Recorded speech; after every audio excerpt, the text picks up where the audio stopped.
Congratulations if you're watching this. You are doing your own history. I mean, your own research. You want to figure out what it is, the process for buying your first home. And so, props to you for making those steps. And so, I'm just going to be real quick with this. I don't want to really drag this out, but you can self qualify yourself before applying to a lender.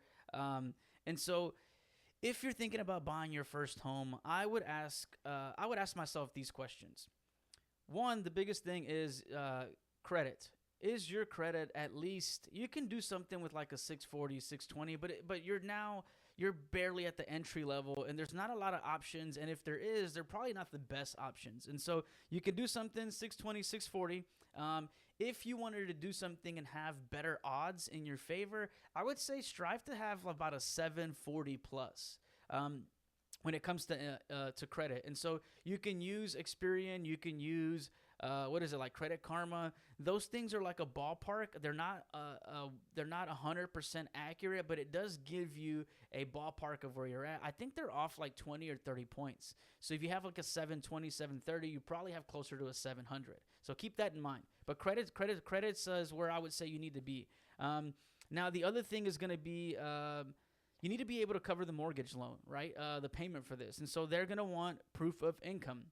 And so what I mean by that is you need to either have your regular standard, paycheck stubs with a W-2 from your employer. And a lot of us are self-employed. We get paid cash. The only thing with the issues that I see when it comes to this is a lot of people have this limited belief that, I'm going to save more and not pay taxes on it. And that's great if you're just trying to save money, right? I think it's illegal too. Don't quote me on that. But if you can't report on paper what you make, and you make $100,000 and you're only filing or reporting $10,000, you're only eligible to borrow on the 10 grand. Now there are some cases where they don't look at that if you make like a ridiculous amount of money, but the average person isn't that. And so what I want you to be mindful of is make sure all your income is traceable on paper. And what that means is file your taxes legit to what it is, and or have a check stub or W-2 from your employer that shows what you make. They want to see proof of income. Not just income, but proof of it on paper. And so the next thing I would say is your job history.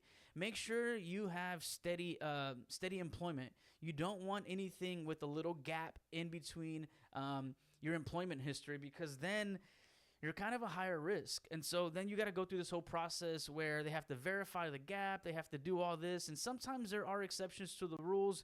But to avoid going down that path, make sure you have steady job history.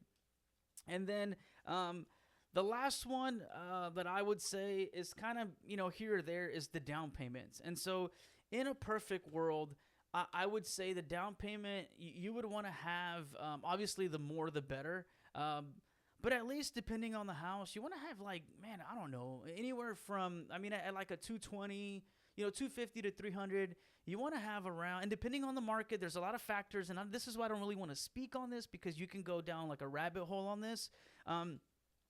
But just to be on the safer side, to be logical, to be honest with ourselves, you want to have a cushion.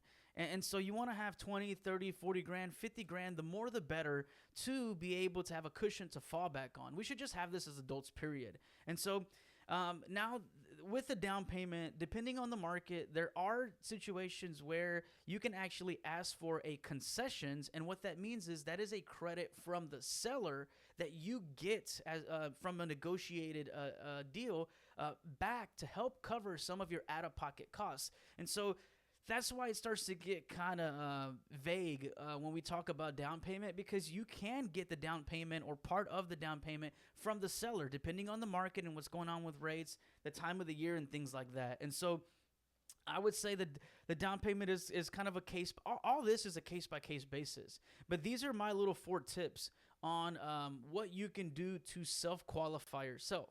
And now if you have all these 4 things in order, I would say then reach out to your friendly neighborhood agent, or go directly to your bank, a credit union, or even a mortgage company and apply and see what they tell you. They're going to be the ones that are going to give you a green light or a red light. And so don't get discouraged. I'll be honest with you. Half this game comes from having the right mentality.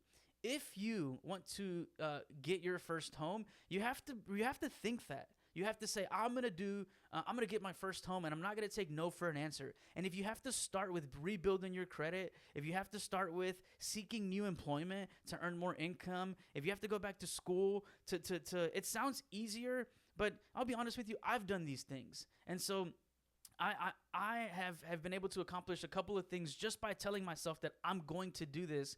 And I've had a lot of clients that don't take no for an answer, and we've been able to get them into a home and give them their first home. And so I don't want you guys to be discouraged. All this stuff is obtainable. Don't worry about the time it's going to take. This is not a race. This is longevity. We're playing a long-term game. And so if it takes a year or two for you to rebuild, stick to the plan.